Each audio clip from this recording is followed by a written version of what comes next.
son rang prestigieux, le Saint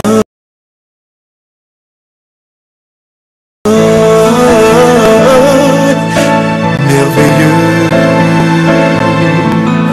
prodigue, répand bonheur, fécondité. Soyez bénis, Togo, soyez heureux, pays de nos aïeux, pays de nos aïeux, pays de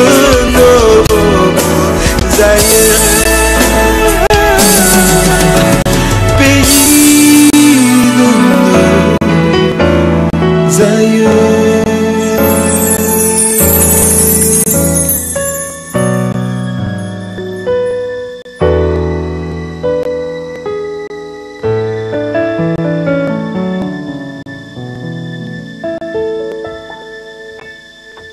Pour la paix, le développement de la patrie, le travail bien fait et la bonne communication, la TVT au cœur de votre vie.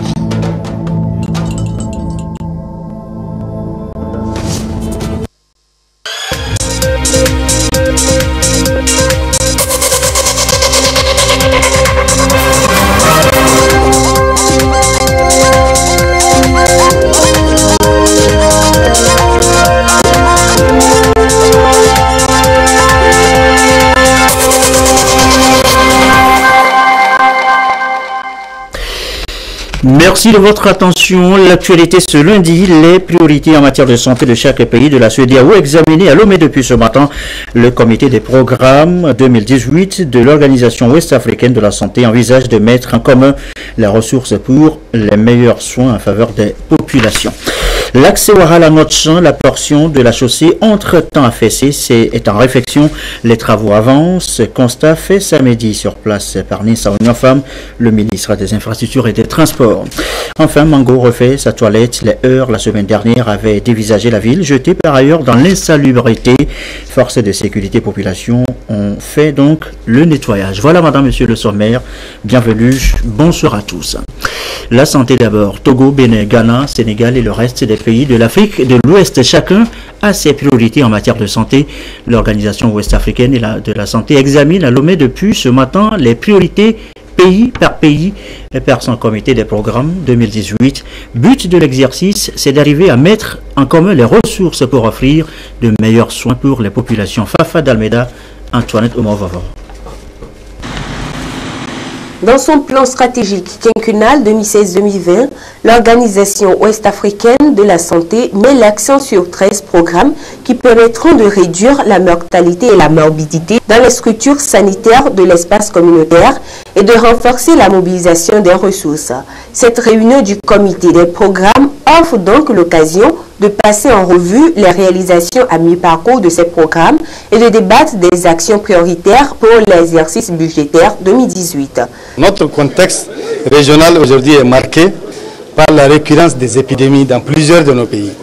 Et il y a également le problème des maladies non transmissibles qui est en train de prendre une certaine envergure.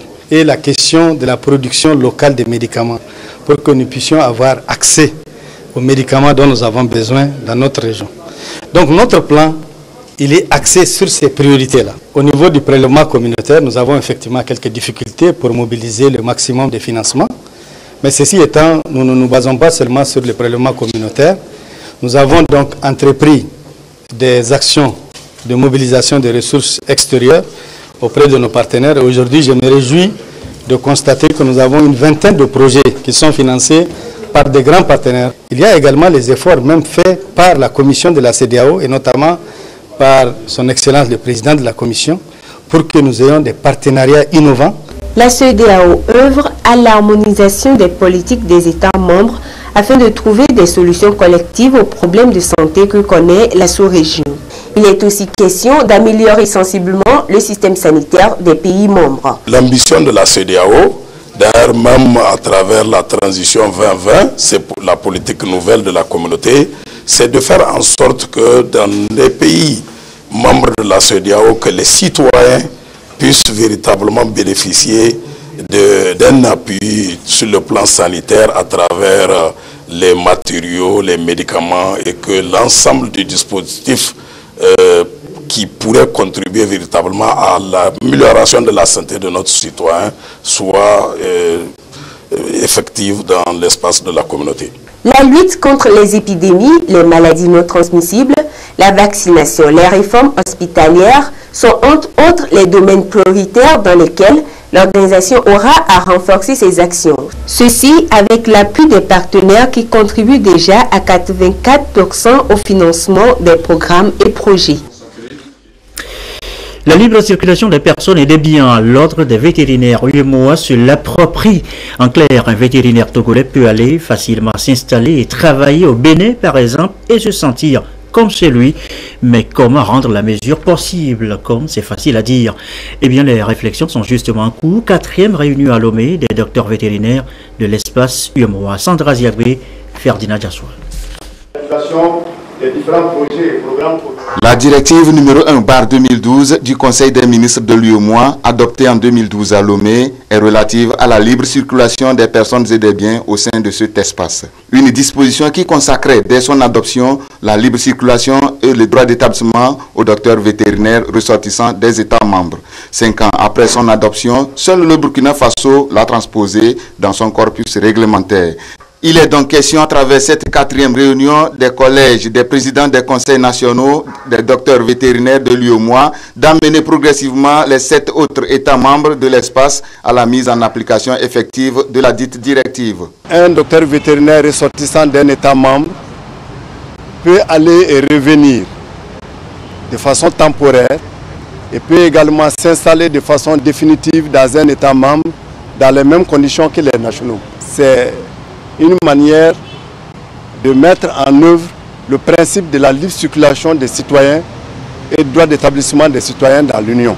Au Togo, l'élevage contribue avec plus de 6,7% au PIB national. Conscient de cet apport non négligeable, le gouvernement ne cesse ces dernières années de multiplier des projets et programmes pour stimuler l'accroissement de la production animale. Le Togo vient de se doter d'une nouvelle note de politique agricole pour la période 2016-2030, qui constitue pour le secteur le cadre de référence le mieux adapté pour impulser à moyen et long terme une accélération d'une croissance économique soutenable et qui s'appuie sur des actions fortes à engager dans les filières majeures, notamment la filière animale. La transposition de cette directive dans les règlements de tous les pays membres de l'UEMOA permettra à l'Union de satisfaire les besoins alimentaires des populations. Avant cette 4e rencontre, les présidents des ordres se sont déjà retrouvés pour la même cause en août 2013 à Ouagadougou, en décembre 2014 à Dakar, puis en septembre 2015 à Niamey. À noter dans la foulée cette séance de mise à niveau pour les points focaux OMS Région Afrique. 6 jours de formation sur la prise en charge de la malnutrition aiguë sévère. L'autre module, faire une transition vers des régimes et des systèmes alimentaires sains. Les précisions avec Tabitha Kapou et Albertine Yakin. 14,1 millions des enfants de moins de 5 ans sont mal nourris en Afrique. Cette sous-nutrition publiée en 2016 constitue de gros problèmes de malnutrition aiguë sévère. À cet effet, l'Organisation mondiale de la santé OMS entend donc réduire et maintenir à moins de 5% la malnutrition d'ici 2025. Mais pour l'heure, l'institution transfère à ses cadres l'expertise technique pour une prise en charge de cette carence. Dans nos pays, les problèmes de malnutrition sont sous-jacents aux états de santé des enfants et les chiffres réels ne sont pas bien maîtrisés parce que les systèmes d'information sanitaire également ne les prennent pas correctement en compte. Et lorsque rien n'est fait pour une simple malnutrition, on peut avoir une malnutrition aiguë sévère. Pour pouvoir les prendre en charge, il faut avoir les capacités de le faire, il faut avoir les compétences. Et c'est pour cela que les points focaux de nutrition de l'OMS ont été réunis ici dans le cadre de leur formation pour pouvoir mieux guider les pays qu'ils servent pour la prise en charge de la malnutrition aiguë sévère. Les attentes, c'est que eux-mêmes, ils puissent être bien formés, ils puissent avoir les compétences pour pouvoir former leurs homologues au niveau national. La malnutrition aiguë sévère multiplie par 9 le risque de mortalité et représente 45% de la mortalité chez les enfants de moins de 5 ans, selon les spécialistes de la santé. Les gouvernements, la société civile, le secteur privé et toutes les parties prenantes sont appelés à fournir les efforts nécessaires pour une transition vers les régimes et les systèmes alimentaires sains. Tabitha ici, pour le 21 septembre de chaque année, le saviez-vous? Eh bien, le monde entier célèbre à cette date-là la Journée internationale de la paix. Commémoration au Togo ce matin de cette journée. Un symposium a été animé sur le thème Dignité humaine et sécurité pour une paix durable au Togo. C'est à l'initiative du secrétariat d'État chargé des droits de l'homme. Diane Milinkib, Clarisse Saticlé. La paix. Ce mot ne cessera jamais de retentir et pour cause, elle est le soubassement de la cohésion sociale et du développement. À l'occasion de la 36e édition de la Journée internationale de la paix, le secrétariat d'État auprès du ministre de la Justice, chargé des droits de l'homme, lance les réflexions autour du thème « Dignité humaine et sécurité pour une paix durable ». Un symposium national pour sensibiliser les différentes composantes de la société sur leur rôle dans la consolidation de la paix au Togo. La paix se construit et ce n'est pas facile, mais au quotidien, quand chacun a la volonté de la construire progressivement, elle peut devenir effective. C'est la volonté de tous et de tout un chacun. C'est essentiellement des échanges entre nous pour réfléchir aussi sur les difficultés de promotion de la paix et du vivre ensemble. C'est un défi. La dignité humaine, la liberté, l'égalité, la solidarité et le vivre ensemble sont autant de valeurs universelles qui conduisent à la paix. Et la construction d'une paix durable ne sera possible qu'à travers l'engagement de tous les citoyens. La paix est et restera l'aspiration fondamentale des hommes et des femmes de tous les temps et de tous les horizons. C'est pourquoi une journée comme celle-ci est une occasion de nous interroger sur notre propre vécu. Comment est-ce que je contribue à la paix et à un meilleur avenir pour moi et pour mon pays? Que puis-je faire dans ma vie de tous les jours pour contribuer à une culture de la paix dans ma communauté, sur mon lieu de travail et dans mon pays? Telles sont les questions que chacun nous devrons se poser chaque jour afin qu'une paix et un avenir durable puissent s'imposer dans notre pays et dans le monde. La Journée internationale de la paix est une initiative des Nations Unies pour favoriser la consolidation de la paix. Et le message du secrétaire général des Nations Unies pour cette occasion le réitère à juste titre et appelle tous les États, de même que les citoyens, à une mobilisation plus accrue en faveur des idéaux de paix. Et la culture de la paix, la culture de la sécurité, c'est justement les valeurs auxquelles Georges Aïdam, le premier vice-président UNIR, a convié les points focaux cantonaux du parti présidentiel dans l'Ogou. Rencontre ce week-end. À l'occasion, la situation socio-politique actuelle a été évoquée. Les préparatifs du prochain congrès du parti aussi. Sylvain Raboudjou. Une session d'information sur la situation sociopolitique actuelle du Togo entre le premier vice-président du parti UNIR, Union pour la République, et les points focaux cantonaux et communaux de la préfecture de l'Ogou. Le premier vice-président, Georges Aïdam, est venu donc entretenir et éclairer ses responsables à la base sur une problématique, celle liée aux informations politiques qu'ils reçoivent souvent via les réseaux sociaux afin d'attirer leur attention et surtout les amener à la prudence et à la vigilance lorsqu'ils sont face à de telles situations. Nous les avons conviés, les responsables cantonaux, à cette rencontre-là pour échanger avec eux sur les sujets d'actualité et leur donner tous les éléments d'information pour qu'ils puissent à leur tour aller en parler dans leur localité et dire ce qui est la vérité par rapport à tout ce qui circule et sur les réseaux sociaux surtout, et sur certains médias, et qui ne correspond pas à la vérité, à la réalité que nous vivons. Un échange qui également fait cas de la tenue prochaine du congrès du parti. Le deuxième message, c'est pour les informer de la tenue prochaine du congrès du parti, qui va permettre à notre parti de se restructurer et de se redynamiser pour pouvoir affronter les échéances électorales à venir. Nous sommes très contents d'avoir constaté que nos responsables à la base sont restés mobilisés et ils sont prêts à se battre pour pouvoir défendre les intérêts du parti.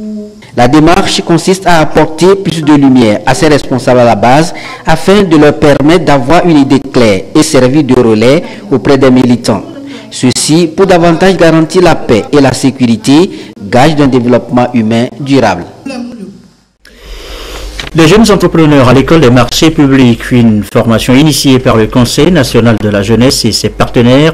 Objectif, donner à ces jeunes qui font leur entrée dans le monde des affaires les outils nécessaires pour réussir. Rachel Aokou.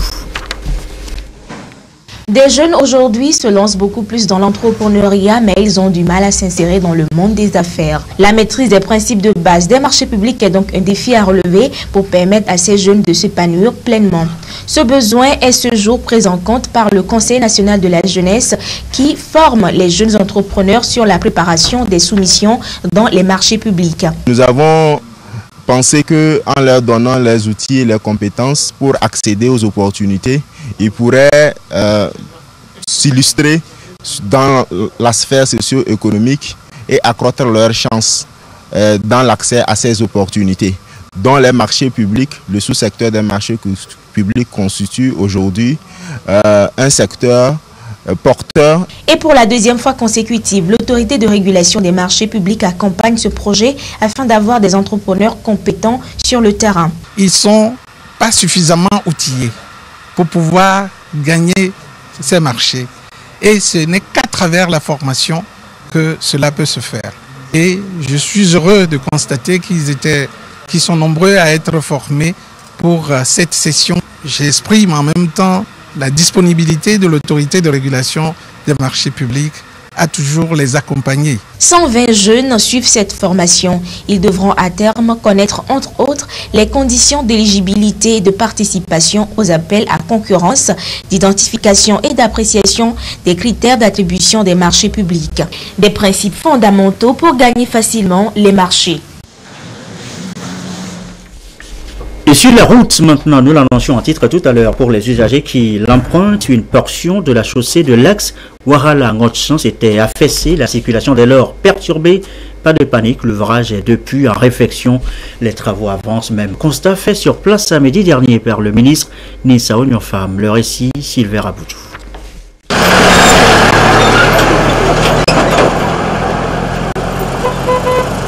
L'effondrement de cette partie de la chaussée est intervenu il y a quelques jours sur la nationale numéro 1, plus précisément sur l'axe routier Ouarala-Ngotchan.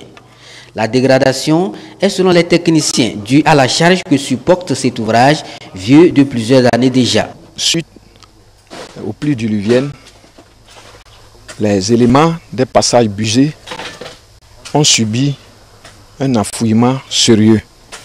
Et cet affouillement a conduit à la dispersion des joints, ce qui a conduit à ce que l'ouvrage s'effondre et se déstabilise à l'intérieur de la chaussée. Alerté, le ministre des Infrastructures et des Transports, Nissa Ognofam, a donc fait lui-même cette descente sur le terrain pour examiner le dégât afin que des mesures idoines soient prises pour la réfection de l'ouvrage. Nous sommes venus pour donner des orientations, des instructions sur ce qu'il faut faire.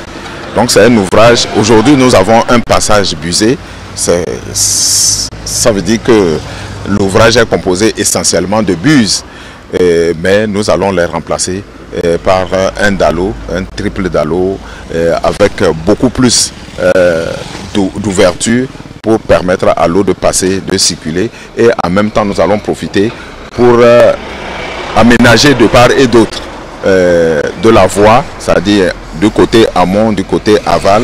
Nous allons aménager pour permettre que désormais, quand il y a la pluie, l'eau ne stagne plus. D'ores et déjà, les techniciens de l'entreprise Sogias Atom sont à pied d'œuvre pour le réaménager afin de faciliter la bonne circulation aux usagers. Il est 20h18. L'actualité à l'étranger, d'abord en plus bref, au Mali, la MINUSMA victime d'une nouvelle attaque terroriste. Et ça s'est passé dans le nord. Un engin explosif s'est déclenché hier dimanche sur la route empruntée par des casques bleus. On déplore dans les rangs des soldats de la paix au moins 3 morts et 5 blessés. Un bilan encore provisoire. Élection générale en Allemagne, Angela Merkel réélue, l'extrême droite de retour. La chancelière rempile pour un 4e mandat à haut risque avec une coalition, une union CDU-CSU, une coalition noir-jaune affaiblie. Regardez. Ses partisans laissent éclater leur joie. Mais Angela Merkel reste, comme à son habitude, imperturbable. Son parti, la CDU, reste le plus fort d'Allemagne, mais sérieusement affaibli. Bien évidemment, nous avions espéré un meilleur résultat, c'est incontestable. Mais nous ne pouvons pas oublier que nous avions derrière nous un mandat très difficile, plein de défis. Nous avons la responsabilité de former un nouveau gouvernement et aucun gouvernement ne se fera sans nous. Gouverner, oui, mais avec qui ? Pour atteindre la majorité absolue, Angela Merkel doit se trouver pas un mais plusieurs alliés. Les possibilités sont restreintes. Elle ne peut plus compter sur son partenaire de ces 4 dernières années, le SPD. Après un résultat désastreux, les sociodémocrates ne veulent plus participer à un nouveau gouvernement. Ce soir prend fin le travail avec la CDU et la CSU dans la grande coalition. C'est là que le casse-tête commence. Selon les sondages, les Allemands seraient favorables à une coalition noir-jaune, à savoir entre les conservateurs et le Parti libéral-démocrate, le FDP. Mais les voix de ce dernier ne suffisent pas pour remporter la majorité. Reste une dernière combinaison inédite, un ménage à 3 avec en plus les Verts, appelée la coalition jamaïcaine, noir pour la CDU, jaune pour le FDP et verte pour Die Grünen. Mais une question subsiste. Le programme des écologistes est-il compatible avec celui des libéraux? Ce qui est sûr, c'est que la chancelière a déjà écarté la possibilité de gouverner avec les extrêmes, la gauche radicale Die Linke et l'extrême droite alternative pour l'Allemagne, même si ce dernier a fait une entrée en force à la Chambre des députés. Donald Trump au cœur d'un étonnant bras de fer avec des joueurs de football américains. Écoutez l'histoire. Ce week-end, les joueurs de plusieurs équipes se sont mis à genoux à terre pour protester contre Donald Trump qui avait suggéré aux spectateurs de boycotter les matchs lorsque les joueurs ne respectent pas l'hymne, le drapeau américain. On regarde tous ensemble. Pour dénoncer les violences policières contre les Afro-Américains, qui est depuis ce dimanche un symbole d'opposition à Donald Trump. La semaine dernière, le président américain avait appelé à virer les joueurs qui refusaient de se lever lors de l'hymne national. Beaucoup de mes camarades étaient choqués de ce qu'a dit le président Trump. Le fait qu'il suggère qu'on ne pouvait pas exercer notre liberté d'expression. Quand le leader de notre pays essaye de nous diviser, ce n'est pas une bonne chose. C'est pour ça que l'on a agi. Ce week-end, des centaines de joueurs de football se sont agenouillés ou ont été absents lors de l'hymne diffusé avant le match, à l'image de l'équipe des Buffalo Bills dans le Michigan. Les joueurs de l'équipe des Redskins se sont tenus par les bras. Des membres de l'équipe adverse des Raiders ont préféré rester assis. Ce geste avait été initié en 2016 par certains joueurs pour dénoncer les violences policières envers les Afro-Américains. Donald Trump se défend de s'en prendre à eux pour leur engagement. Je n'ai jamais parlé de race, ça n'a rien à voir. C'est à propos du respect envers notre pays et notre drapeau.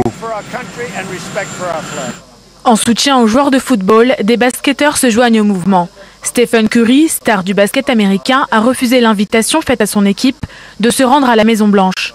Un jour plus tôt, LeBron James avait qualifié Trump de clochard sur Twitter. Une vague de protestation qui s'étend même au monde de la culture.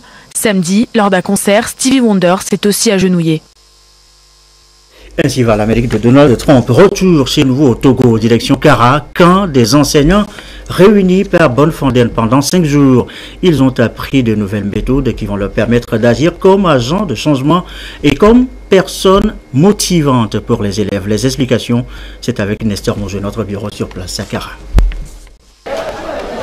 Selon l'ONG Bonfonden, de nombreux jeunes se sentent perdus dans le système scolaire et manquent d'appui pour exploiter la totalité de leur potentiel. Chez ces jeunes, la probabilité de décrocher du système scolaire est grande. Par rapport à cette situation, Bonfonden veut mettre en œuvre au Togo un programme d'apprentissage accéléré qui trouve son origine dans les nouvelles connaissances basées sur la recherche, permettant de rendre l'apprentissage plus amusant et gratifiant, tout en assurant que les élèves obtiennent les meilleures bases possibles pour optimiser leurs résultats d'apprentissage. C'est à ce titre que Bonfonden a tenu ce camp dénommé École de l'avenir, renforcer le potentiel des jeunes. Camp qui a regroupé les enseignants du niveau technique. L'ONG Implement Consulting Group a assuré la formation. We have worked with 6 different topics. We have worked with visible learning. Au cours de ce camp, pendant une semaine, nous avions discuté de plusieurs thèmes, 6 thèmes, à savoir l'apprentissage visible, le rôle de l'enseignant, l'apprentissage accéléré, l'énergie et l'engagement total.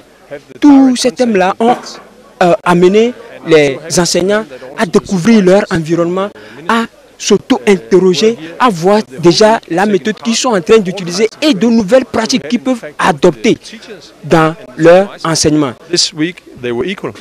Bonfonden Togo est très active dans tout ce qui concerne l'enseignement. Avec les méthodes de travail de Implement Consulting Group, elle a estimé que ces méthodes soient mises à la disposition des enseignants togolais pour poursuivre les innovations.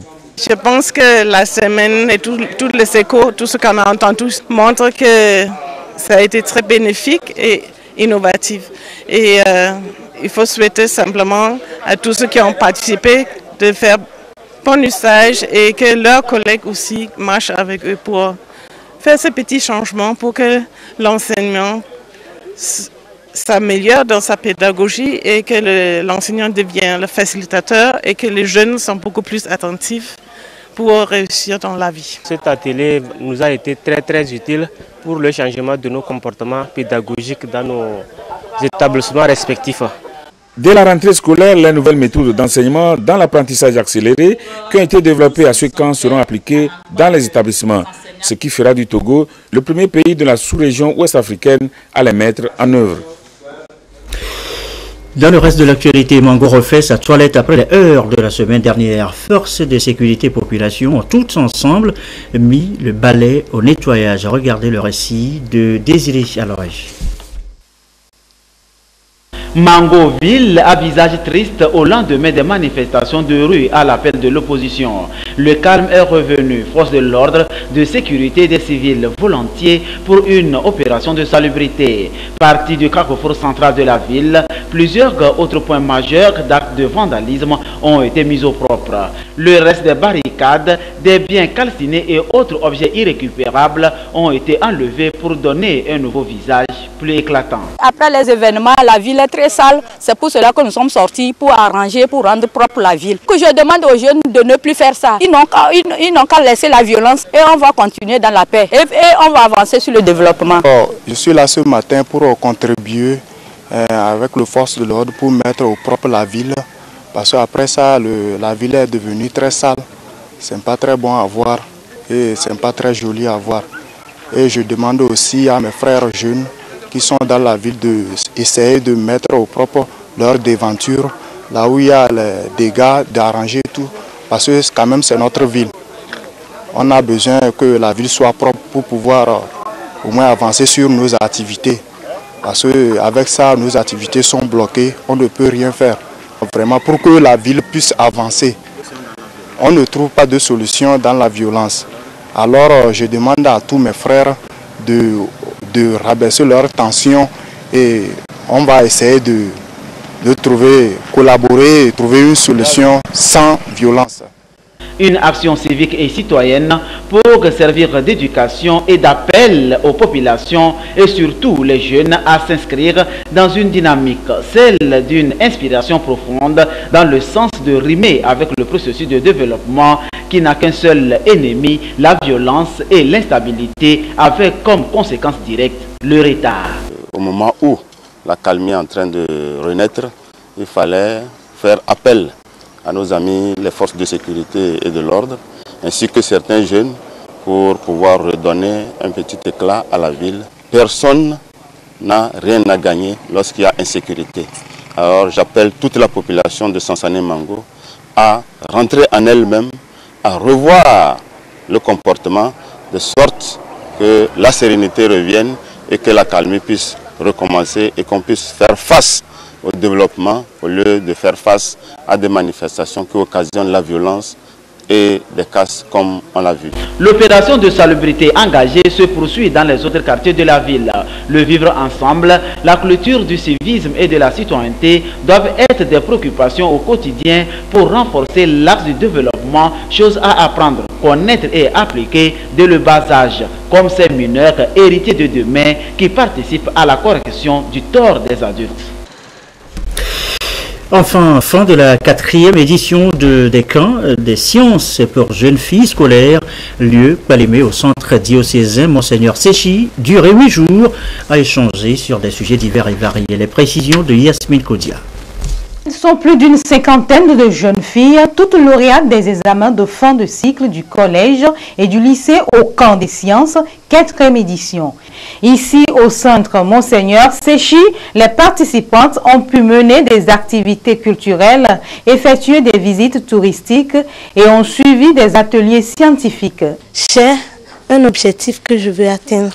Donc, c'est ce qui m'a permis donc à avoir plus de motivation à apprendre les cours et à avancer. Premièrement, la patience, la persévérance, la détermination.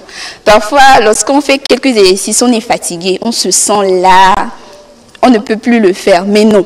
Il faut continuer. Et pour récompenser ses meilleurs élèves, la Commission nationale pour l'UNESCO les a gratifiés d'une enveloppe financière, chacune dans sa catégorie. Ce sont des filles qui sont en fin de cycle dans leur série respective.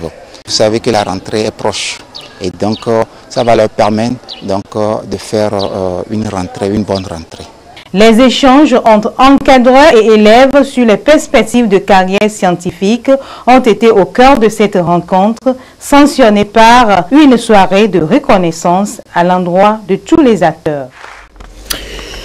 Et voilà, c'est la fin de cette édition. Merci à vous qui nous suivez ce soir encore sur la télévision togolaise et comme d'habitude, toujours fidèlement. Belle soirée.